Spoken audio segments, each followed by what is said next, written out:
12 taong gulang ako noon nang pumanaw si inay.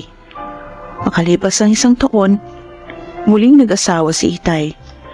Kaya kami ng kapatid kong si Tina naiwan kina lolo at lola. Sila na ang nagpaaral sa amin.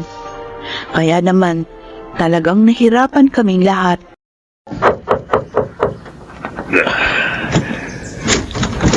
Mang Crispin, Oo, magandang dalago pa lang kumakatok. magandang umaga po. Mas maganda ka pa sa umaga, Nelly. Dala ko na po yung mga binili yung isda, yung bangos, dalagang bukid at saka lapu-lapu.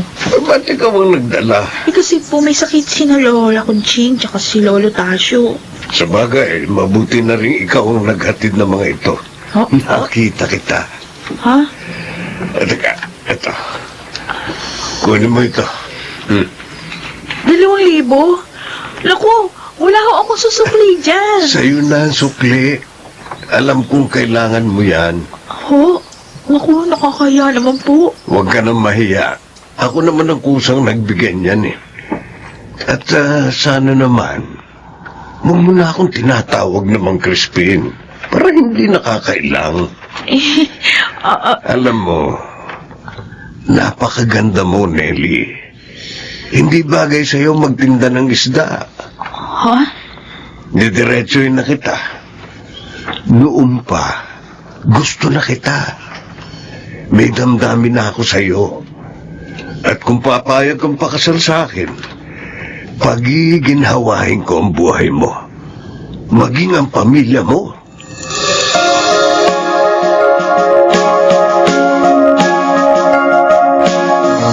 Sinabi niya yun sa iyo, Apo? Opo, Lola Conching. Nagulat nga po ako. Abay, lokong ina. 55 na siya at ikaw naman 20 anyos lang tapos niligawan ka? Aba, Ang haba po kasi ng hair ni ate, Lolo alam ko, Tasio. anong mahaba. Kaya nakaka-attract ng rich eh. So talaga, Tina. Anong sabi mo sa kanya, Nelly? Sabi ko po, wala pa sa isip ko yung ganong bagay. Tama yun. Napakabata mo pa pagkatapos. Pero, sabi po niya, kung pakakasal daw ako sa kanya, giginawa tayong lahat. Oo, Opo. magagawa niya talaga yun. Kasi, mayaman na matandang yun eh. Ate, pag pumayag ka, sabihin mo, bigyan ng maayos na bahay si na Lola. Aba. Pati tindahan at bigasan. Hoy, Tina, ano ka ba? Si Mang Crispin naman po nag-alok Lola eh. Di sabihin na natin ang gusto natin. Kung magkakaroon kayo ng tindahan at bigasan dito, matutulungan ko kayo sa pagtitinda. Oo nga. Hindi na rin ako magtitinda ng isda. At saka, nakakapag-aral na ako sa kolehiyo. Ako, nangingis na pang mga mata mo. Huwag mo sabihin pakakasal ka sa taong yun. Ilang buwan pa lang siya dito sa lugar natin. Hoy, tama ang lolo mo, Nelly. Aba, At saka isa pa, ha? May mali na pakasal ka sa isang tao upang makatakas lamang sa kahirapan. Dahil sagrado ang kasal, Kasi Apo. po, Lola, naisip ko, biyaya na yung lumalapit sa akin. O di po ba dapat, huwag ko nang palagpasin?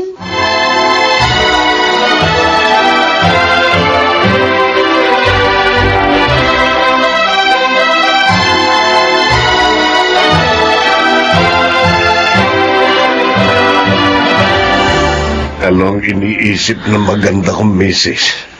Ay kasi akala ko, Crispin, 1 linggo lang tayo dito sa Bataan. 3 linggo na tayo rito. Kailan ba tayo babalik sa Maynila? Hindi na tayo babalik doon. Ha? Dito na tayo. Maganda naman at malaking bahay ko rito. Pero, hindi alam nila, Lola, na dito na tayo titira. Kasi sabi mo, doon sa bahay mo sa Quezon City lang. O, hindi sabihin mo na lang sa kanila. Ha? Tawagan mo. May cellphone ka naman. At saka hindi mo na sila dapat isipin. Bakit? Dahil binigyan ko na sila ng bahay at kabuhayan. Pati kapatid mo, binigyan ko rin ng halagang magagamit na sa kanyang pag-aaral. Kaya ako na lang ang dapat mong asikasuhin ngayon. Ang gusto ko sana mag-aral sa kolehiyo. Kasi, pangarap ko rin na makatapos ang pag-aaral. Di ba sabi ko, ako lang ang dapat mong asikasuhin? Ako lang.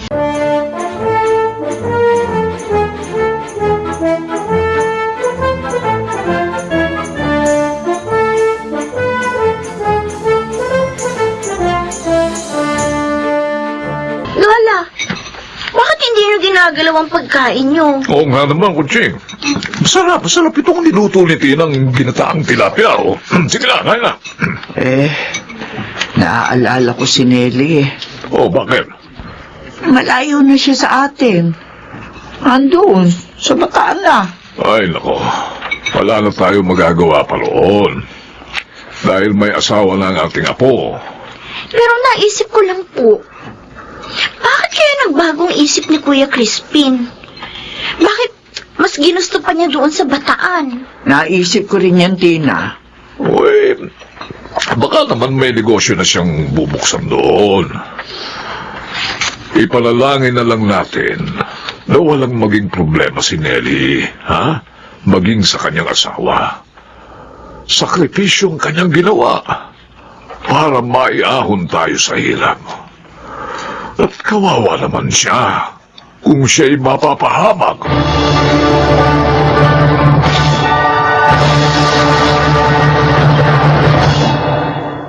Ay, nako. Nakakapagod ang biyahe. Pero okay lang. Masaya naman yung birthday party ng kaibigan mo eh. Crispin, matagal mo na bang kaibigan si Gaspar? Kaya pala, Ha?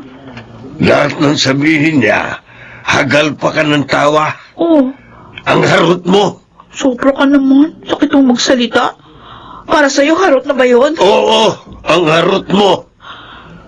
Dapat sana pumurmal ka lang. Uy, kaya lang naman ako sumasagot at tumatawa pag binibiro ako. Kasi nga, kaibigan mo sila. Ayoko nang may masabi sila sa atin. Aray ko, Tuwirang ka pa. dahil lang doon sinampal mo na ako.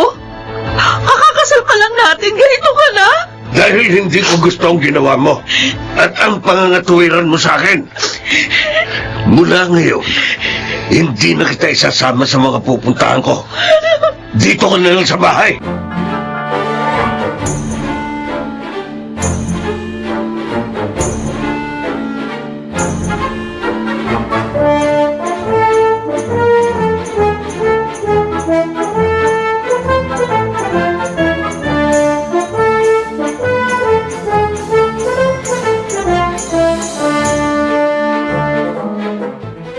Salamat naman at nag-video call ka, ate. Wala dito si Crispin ngayon. Kaya sinamantala ko yung pagkakataon na tawagan kayo, Tina. Bakit? Hindi ka ba maaaring tumawag pag nariyan siya? Lola Kuching! Ate, bakit malungkot ka? Oo nga naman, Apo. May problema ka ba kay Crispin? Lola, napakaseloso niya. Gusto niya, siya lagi aasikasuhin ko. Ano? Nananakit din. Kahit na nagpapaliwanag lang ako, bigla akong sasaktan. Eh kung ganyan siya, iwan mo na siya, ate. Huwag kang magtiis sa kanya. Tina, hindi yun ganun kadali. Kasal kami. At marami siyang naibigay sa inyo. Sabihin mo, sinusumbat ba niya mga yun sa'yo?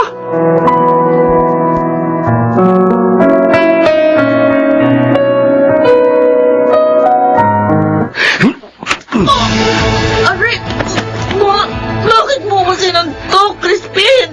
Wala naman akong kasalanan ah. Hindi ba sabi ko, kapag narito ako, wala kang ibang aasikasuhin kundi ako. Inaasikaso naman kita!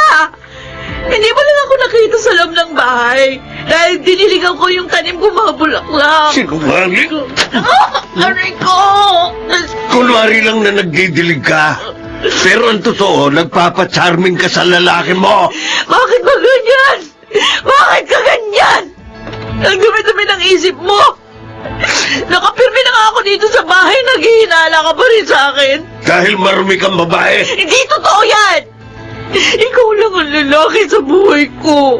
Katulad ka rin ng dalawang naging asawa ko. Pinagbili ang sarili sa akin. May asawa ka na? Oo, noon. Pero wala na sila ngayon. Eh bakit mo nilihim sa akin? Hindi naman importante sa iyo yun. Ang mahalaga sa iyo, pera. Para makaahon kayo sa hirap.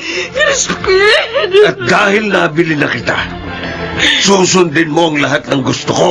Huh? Naintindihan mo? Aray ko, braso ko, nasasaktan ako! Sagutin mo ang sinabi ko. Oo! Oo! Yan. Ganyan. Sige, maligo ka na. Bilisan mo!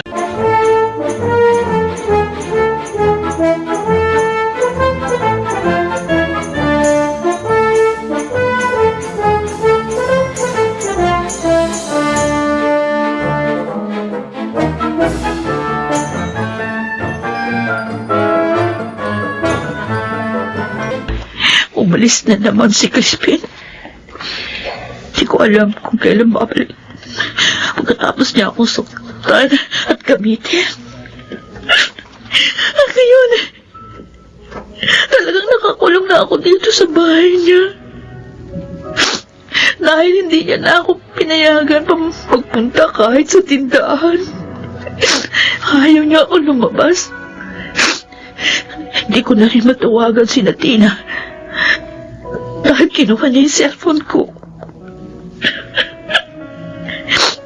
Sana pala hindi na lang ako nagpakasal sa kanya.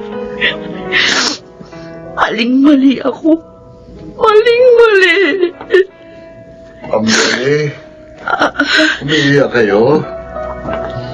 Francis, sabi mo sa akin, gaano ka nakatagal nagtatrabaho kay Crispin? 10 taon na, ma'am. Ha?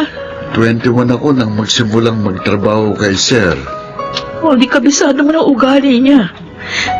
At siguro, alam mo rin yung tungkol doon sa dalawang nauna niyang asawa. Alam mo na palang tungkol sa kanila. Ngayon ko lang nalaman nga. Hindi ka dapat nagpakasal sa kanya eh. Masama siya. Sabihin mo nga sa akin, nasan ba yung mga naging asawa niya? Nasan sila? Napakaseloso ni Sir Crispin. Yun ang dahilan kaya ang mga babaeng yun Ay ano, Francis, sige tuloy mo. Pinatay niya mga yun. Ano? Oo, inilagay sa drum ng semento at ibinaon sa likuran ng bahay na ito. Oh, Diyos ko! Di! At ikaw, kasabot ka niya sa ginawa niya? Hindi. Driver at boy lang niya ako dito. May mga tauhan siyang inuutusan. Alam niya may hinalog ko eh. Ay, Diyos ko, baka patayin din niya ako. Tumakas ka, Nelly, habang may panahon pa. Paano gagawin ko? Paano yun? Masusundatin niya ako. Hindi cellphone nga, wala na rin ako. Francis, magtulungan tayo para matapos na ang kasamaan ni Crispin at para makawala na rin tayo sa kanya.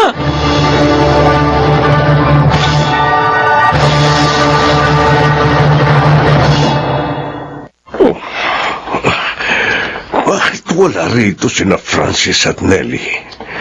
Saan nagpunta mga ngayon? Walang yaka, Francis. Inagaw mo sa akin ang asawa ko. Papatayin din kita. Papatayin ko kayong dalawa. Crispin Montenegro, Sino kayo? mga pulis kami. Iimbitahan ka lang namin sa aming presinto. Bakit?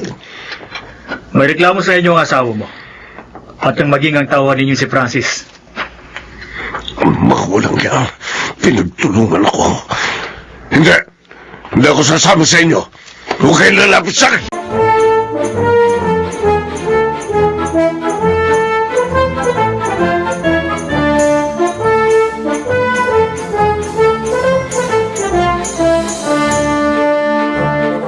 Lola Conching, bakit po malungkot kayo? Hindi lang akong nalulungkot, Tina. Maging ang iyong lolo Tasio. Nag-aalala kami ng iyong lolo sa iyong ate. Ilang linggo na kasi siyang hindi tumatawag sa atin. Lagi ko nga pong kinukontak ang cellphone niya pero ayaw nang mag-ring eh. Ano na kaya nangyayari sa kanya? Akala rin ang ginawa sa kanya ng Crispin yun. Naku, huwag naman po sana, Lola. Kawawa naman ang ate ko. Lola! Ate Nelly! Apo, paano kang... Patay na po si Crispin. Ano nangyari, ate?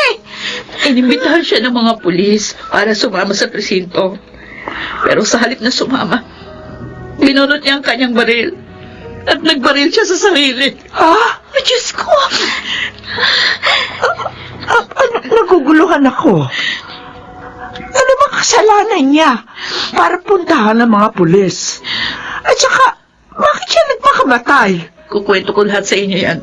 Pero gusto kong malaman nyo, ang laki ng pasasalamat ko sa Diyos.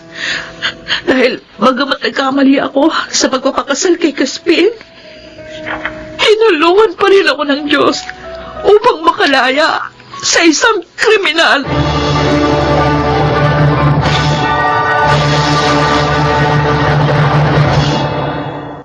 Maraming taon na ang lumipas nang maganap ang pangyayaring yon.